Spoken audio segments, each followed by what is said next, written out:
시편 50편 7절부터 15절 말씀입니다. 함께 성독합니다. 내 백성아 들을지어다. 내가 말하리라. 이스라엘아 내가 내게 증언하리라. 나는 하나님 곧 내 하나님이로다. 나는 내 재물 때문에 너를 책망하지는 아니하리니 내 번제가 항상 내 앞에 있음이로다. 내가 내 집에서 수소나 내 우리에서 순염소를 가져가지 아니하리니 이는 산림의 짐승들과 뭇산의 가축이 다 내 것이며 산의 모든 새들도 내가 아는 것이며 들의 짐승도 내 것이미로다. 내가 가령 줄여도 내게 이르지 아니할 것은 세계와 거기에 충만한 것이 내 것이미로다. 내가 수소의 고기를 먹으며 염소의 피를 마시겠느냐. 감사로 하나님께 제사를 드리며 지존하신 이에게 내 소원을 갚으며 환난 날에 나를 부르라. 내가 너를 건지리니 내가 나를 영화롭게 하리로다. 아멘. 이 말씀 가지고 감사가 있는 제사, 이런 제목으로 함께 오늘 나누고자 합니다. 우리 옆에 계신 분하고 이렇게 인사했으면 좋겠습니다. 다니엘 기도회를 통해 많은 은혜 받고 있습니다.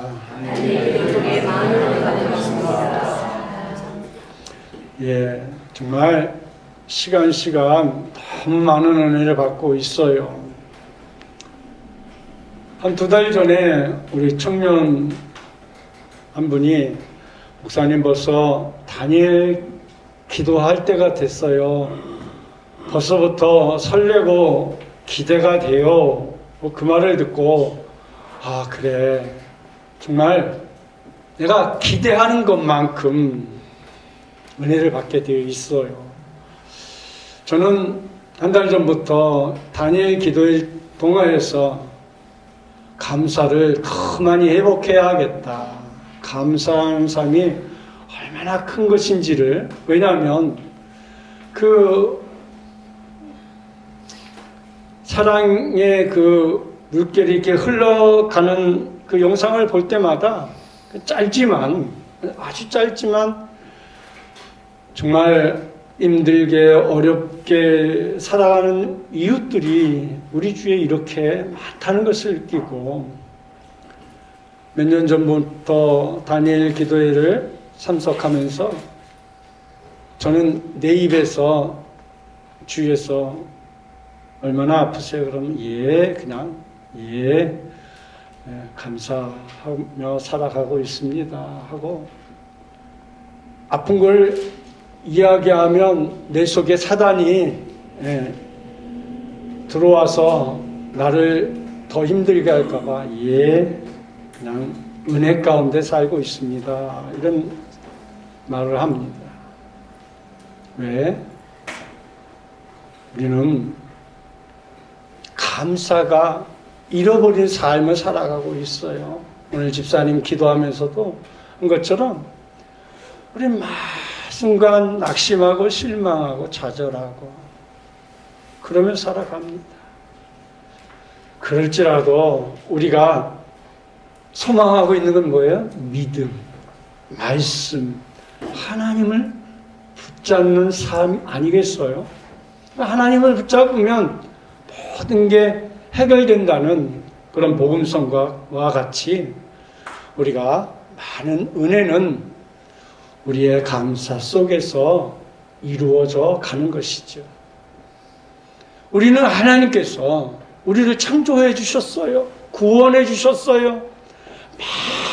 많은 은혜를 우리에게 주셨어요.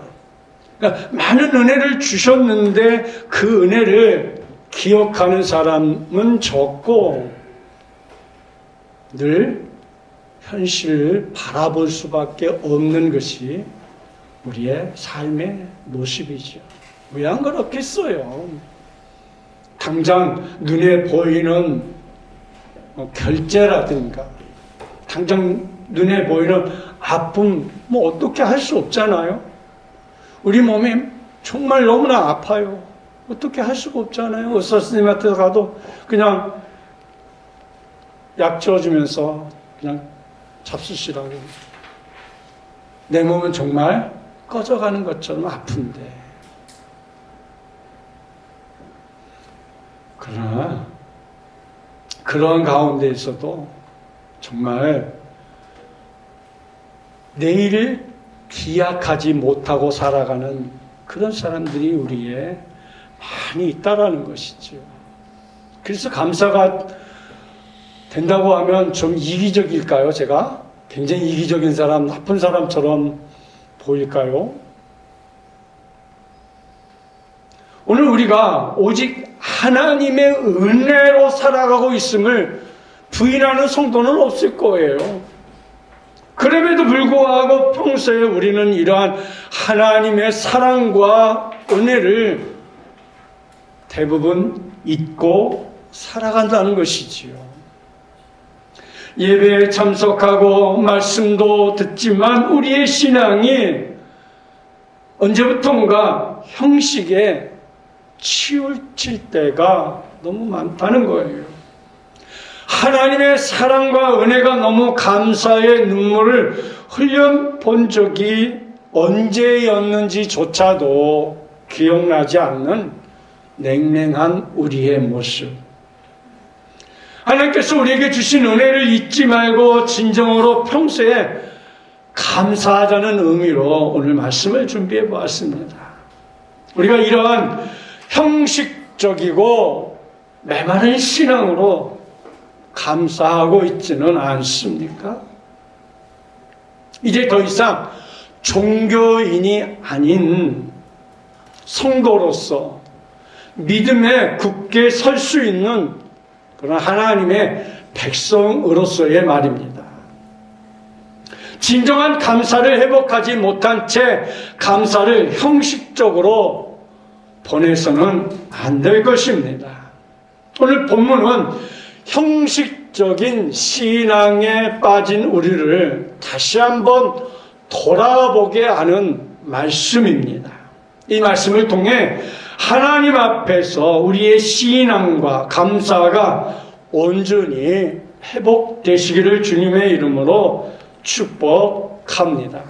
첫째로 나는 내 하나님이로다 이렇게 말하고 있어요.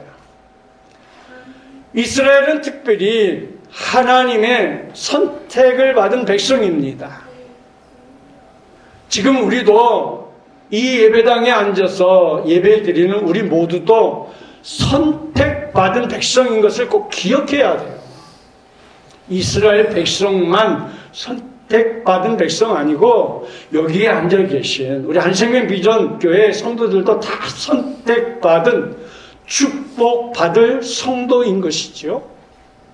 근데 시간이 지나갈수록 우리의 마음은 식어가고 하나님을 섬기는 것도 그냥 형식적이고 마주못해 어쩔 수 없이 하는 그런 신앙인의 모습은 아닙니까? 하나님께서는 메마르고 형식적인 신앙에 빠진 이스라엘 백성들에게 하나님과 그들의 관계가 어떤 관계인지를 상기시켜주고 있어요. 오늘 본문 시편 50편 7절 말씀에 보면 이렇게 기록하고 있습니다. 내 백성아 들을지어다. 내가 말하리라. 이스라엘아 내가 내게 증언하니라. 나는 하나님 곧 내 하나님이로다. 나는 하나님이라는 거예요. 스스로 계신 하나님께서 내 하나님이다. 우리 성도들의 하나님, 나의 하나님이시죠. 하나님께서 이스라엘 백성들에게 나는 내 하나님이로다 라고 말씀하신 것은 하나님과 그들과의 관계가 어떻게 되는지를 다시 상기시켜 주고 있는 것이죠. 사랑하는 성도 여러분, 나와 하나님과의 관계는 어떤 관계일까요? 제가 묻지는 않겠습니다. 여러분 속으로 함께 한번 생각해 보세요. 나와 하나님과의 관계는 어떤 관계일까? 사랑의 관계일까? 신뢰의 관계일까? 아버지와 자녀로서의 관계일까? 아니면 아예 남남일까? 하나님께서는 그들을 창조하신 분이시며 그들을 다스리고 돌보시는 분이에요. 이스라엘 백성들만 창조하고 돌보시는 분이 아니고 이 우주에 있는 모든 사람들을 다 창조하고 주관하시고 특별히 예수 그리스도를 구주로 영접한 하나님의 자녀들을 축복하고 계십니다. 하나님께서 이스라엘 백성들이 애굽에서 종살이를 하고 있을 때 바로 왕을 심판하고 그들을 구원해 내셨습니다. 그렇게 이스라엘을 구원해 내신 하나님께서는 시내산에서 그들과 특별한 언약을 맺으셨어요. 그때 하나님께서 일방적으로 언약을 체결하지 아니하시고 이스라엘 자손들에게 그들의 의향을 물으셨어요. 구약성경 출애굽기 19장 3절부터 6절 말씀에 보면 모세가 하나님 앞에 올라가니 여호와께 산에서 그를 불러 말씀하시되 너는 이같이 야곱의 집에 말하고 이스라엘 자손들에게 말하라. 내가 애굽 사람에게 어떻게 행하였음가? 내가 어떻게 독수리 날개로 너희를 업어 내게로 인도하였음을 너희가 보았느니라. 세계가 다 내게 속하였나니 너희가 내 말을 잘 듣고 내 언약을 지키면 너희는 모든 민족 중에서 내 소유가 되겠고 너희가 내게 대하여 제사장 나라가 되며 거룩한 백성이 되리라. 너는 이 말을 이스라엘 자손에게 전할지니라. 제사장 나라가 된다는 거죠. 모든 민족 중에 큰 민족을 이루겠다는 것이죠. 거룩한 백성이 되겠다는 거예요. 이 말을 백성들에게 전하라고 하는 거예요. 그때 이스라엘 백성들은 하나님께 맺은 것을 기꺼이 동의하는데 7절부터 8절 말씀에 보면 기록되어 있습니다. 모세가 내려와서 백성들의 장로들을 불러 여호와께서 자기에게 명령하신 그 모든 말씀을 그들 앞에 진술하니 8절에 백성이 일제히 응답하여 이르되 여호와께서 명령하신 대로 우리가 다 행하리이다. 아멘. 그렇습니다. 시내산에서 하나님과 이스라엘 백성이 맺은 언약은 이렇게 쌍방의 합의하에 이루어진 것이에요. 그 언약의 내용을 정리해 본다면 다음과 같죠. 하나님께서 이스라엘을 애굽에서 구원해 내셨습니다. 이제 이스라엘 백성들은 이러한 하나님의 구원을 기억하고 하나님의 말씀과 언약을 잘 지키는 것이에요. 지키면 어떻게 되는 거예요? 하나님께서 약속한 대로 그 민족을 복을 주시는 것이지요. 그렇게 하면 하나님께서 이스라엘 백성으로 하여금 하나님의 소유가 되고 세상에 대하여 하나님의 제사장 나라가 되게 하시겠다는 거죠. 그들이 이 언약에 동의했으며 하나님께서는 그들이 지켜야 할 율법을 주셨어요. 율법을 주었다는 것은 그냥 아무렇게나 섬기라는 게 아니고 율법을 주면서 이렇게 섬길 때에 내가 너에게 복을 주마 라고 말씀하고 있는 것이지요. 그때부터 이스라엘 백성들은 하나님의 구원의 은혜를 늘 기억하고 감사하며 이 율법을 지켜나가게 됩니다. 율법을 지키는 것은 그들이 하나님의 백성임을 나타내는 것입니다. 여기서 중요한 것은 율법을 지키되 단지 의무적으로 지키는 것이 아니라 하나님께서 그들에게 베풀어 주신 은혜 주신 축복 주신 그것을 구원의 은혜를 기억하면서 감사함과 기쁜 마음으로 지켜야 한다는 거예요. 지키는 게 중요한 거예요. 알고 있는 것보다 더 중요한 게 지키는 것이지요. 누구나 알 수는 있어요. 그러나 누구나 지킬 수 있는 건 그렇지 않습니다. 그것은 곧 그들이 지키는 것은 하나님을 사랑한다는 표시이기도 한 것입니다. 그래서 하나님께서는 그들이 율법을 지킬 때 기뻐하시고 복을 주시기로 하셨던 것입니다. 두 번째로 성도가 드려야 할 제사입니다.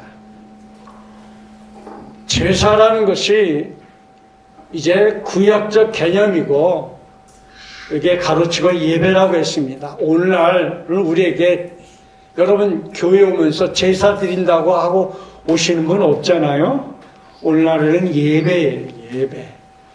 누구에게? 하나님 앞에 예배 드리는 것이죠. 그래서 시편 50편 14절 말씀에 보면 감사함으로 하나님께 제사를 드리며 지존하신 이에게 내 선을 갚으며 그랬어요. 감사함으로 제사를 드리라는 거죠. 그러니까 쉽게 얘기하면 감사함으로 하나님께 예배를 드리라 그 말이에요.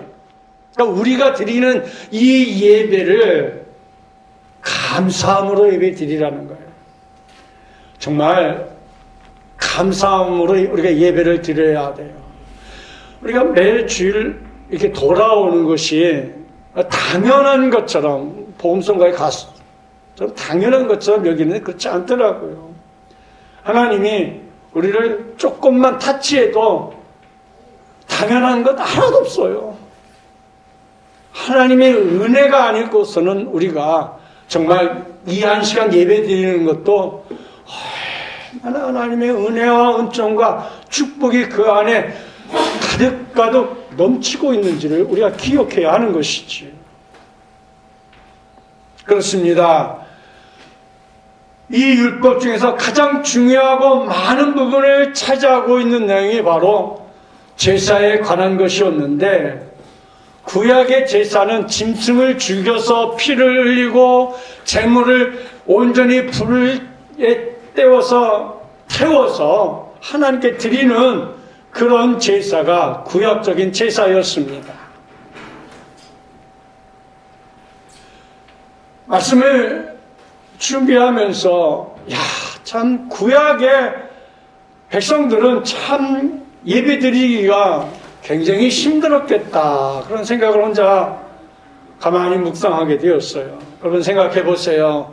흠없고 점없는 양이나 염소를 선별하는 과정부터 그걸 끌어다가 제사장에게 드리면 또 제사장은 그것을 참 다 깨끗이 씻어서 양을 잡아서 가죽을 벗기고 내장을 끄집어내고 각을 떠서 또 불을 지펴서 거기다가 하나님 앞에 태우는 이런 과정은 우리가 한 시간 이렇게 예배 드리는 시간 가지고는 택도 없을 거 아니에요. 얼마나 많은 시간을 공을 들이고 정성을 들이고 온 마음을 들여서 하나님 앞에 제사를 드렸을까.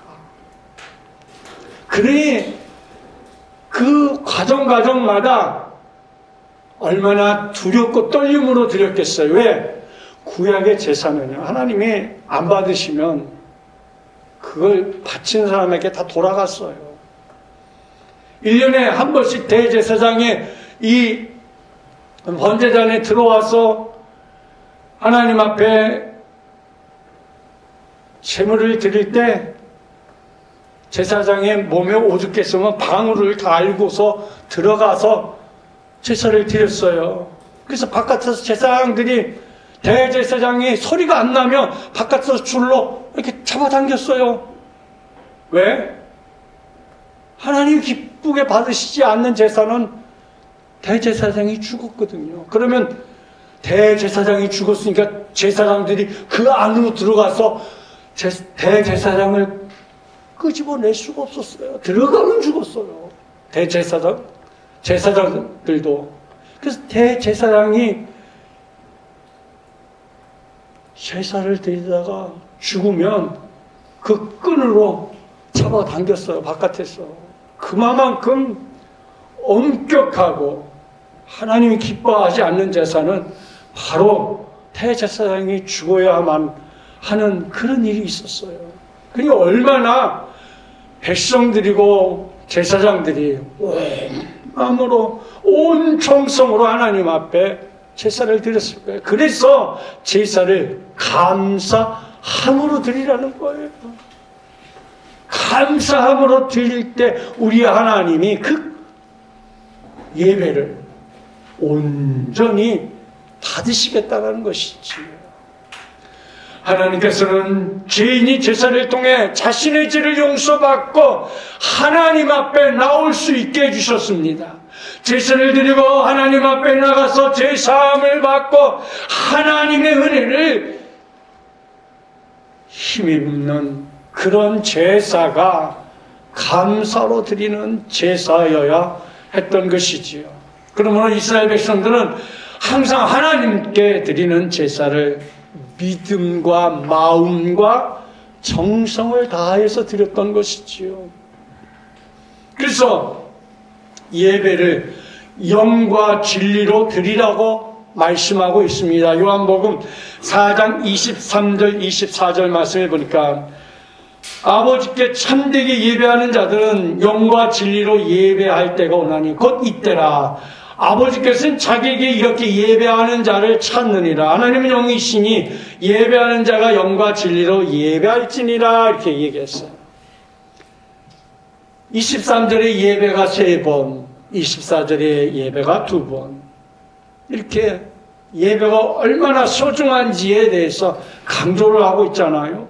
그러니까 우리가 하나님 앞에 육신을 가지고 나와서 예배를 드리지만 이 예배하는 시간은 우리가 온전히 영적인 예배를 드리는 그런 사람들이 되어야 되는 거죠. 우리가 예배의 영적인 예배가 그 우리가 드리는 이 영적인 예배가 그대로 하늘에 상달이 되는 하늘에 올라가는 그런 예배가 되는 것이죠. 또 세 번째로 제사의 타락이에요. 세월이 흐르면서 예배의 중요성이 점점 형식에 치우치게 되었어요. 우리가 아모스를 통해서도 우리가 느꼈던 그런 부분 아닙니까?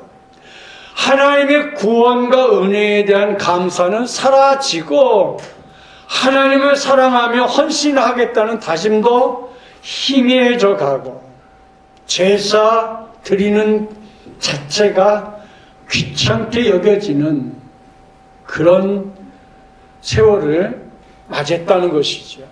그래서 구약성경 맨 끝에 있는 말라기 선지자는 당시 사람들에게 제사에 대해서 어떤 태도를 가지고 있어야 하는지를 말씀하고 있는데 말라기 1장 7절 8절에 보니까 너희가 더러운 떡을 나의 제단에 드리고도 말하기를 우리가 어떻게 주를 더럽게 하였나이까 하는도다. 이는 너희가 여호와의 식탁을 경멸히 여길 것이라 말하기 때문이라. 만군의 여호와가 이르노라 너희가 눈먼 희생 제물을 바치는 것이 어찌 악하지 아니하며 저는 것 병든 것을 드리는 것 어찌 악하지 아니하냐. 이제 그것을 너희 총독에게 드려보라. 그가 너를 기뻐하겠으며 너를 받아주겠냐. 그러니까 쉽게 얘기하면 이렇게 눈먼 것, 저는 것, 병든 것 이거 총독에게 한번 네가 드려봐라. 그럼 총독이 잘했다 그러겠냐. 너 생명이 위험해. 하물며 이런 것을 하나님 앞에 너희가 제물로 가져오느냐 하며 말씀하고 있는 거예요. 우리의 예배가 하나님만 기뻐할 수 있는 그런 예배자가 되어야 돼요. 내가 좋아하는 예배는 내려놓고 하나님께 영과 진리로 드려질 수 있는 그런 예배. 그래서 하나님께 드리는 제사를 귀찮게 여겨서 마지못해 성의 없어 드리는 그런 대충대충 드리는 예배는 우리 하나님 그 자체를 기뻐하지 아니하신다는 거죠.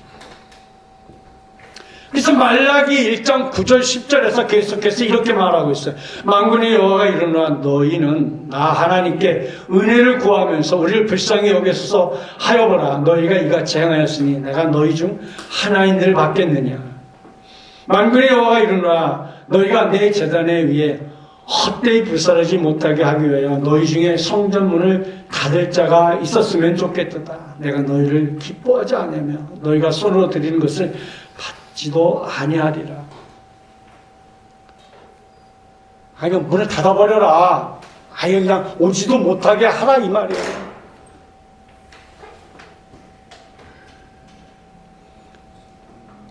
하나님께서 이렇게 말씀하는 거죠. 하나님 우리가 드린 것 중에 하나도 받지 않겠다라는 거예요.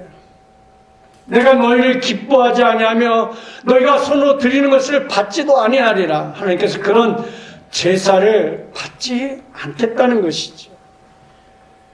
그래서 우리가 형식적인 예배가 아닌 종교인이 아닌 정말 하나님 앞에 진심으로 나를 구원해 주신 은혜도 감사하여 오늘도 이렇게 예배 드릴 수 있으면 얼마나 감사한지 이 건강하게 하나님 앞에 마음껏 찬양하고 온 마음 들여서 우리가 하나님 앞에 예배할 수 있으니 얼마나 감사한 예배가 되겠습니까?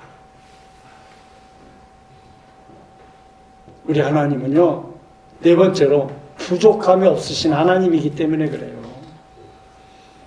하나님께서 이런 사람들의 태도를 책망하시면서 하나님은 만유의 주인이시며 부족함이 없는 분이에요. 천지 만물을 창조하고 지금도 주관하고 다스리시는 분이 뭐가 부족할까요? 돈이 부족할까요? 사람이 부족할까요? 아무것도 부족하지 않아요. 그래서 시편 50편 9절부터 11절 말씀에 보면 내가 내 집에 수소나 내 우리의 순념소를 가져가지 아니하리니 이는 산림의 짐승들과 뭇산의 가죽이 다 내 것이며 산의 모든 새들도 내가 아는 것이며 들의 짐승도 내 것이미로다. 내가 아는 것이라 그랬어요. 왜? 하나님이 입히고 먹이시는 거 아니에요? 그러니까 하나님이 다 아는 것 아니겠어요?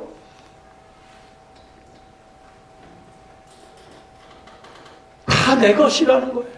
우리 하나님 것이라는 거예요. 하나님 것이기 때문에 하나님은 부족함이 없으시는 그런 하나님을 우리에게 말하고 있는 것이죠. 오늘 우리의 예배를 보아야 합니다. 저부터 우리 성도 여러분, 우리는 어떤 예배를 위해서 집에서 출발하시면서 오십니까? 그리고 하나님의 성전에 들어오시면서 어떤 마음으로 주님 앞에 아뢰고 계십니까? 그리고 이 시간 하나님 앞에 나의 온 마음 들여 영으로 진짜 하나님 앞에 예배를 드리고 계십니까? 우리는 이 시간에 거룩하신 하나님의 보좌 앞에 나와서 하나님께 예배를 드리고 있습니다. 이 예배가 얼마나 복된 예배인지 기억되십니까?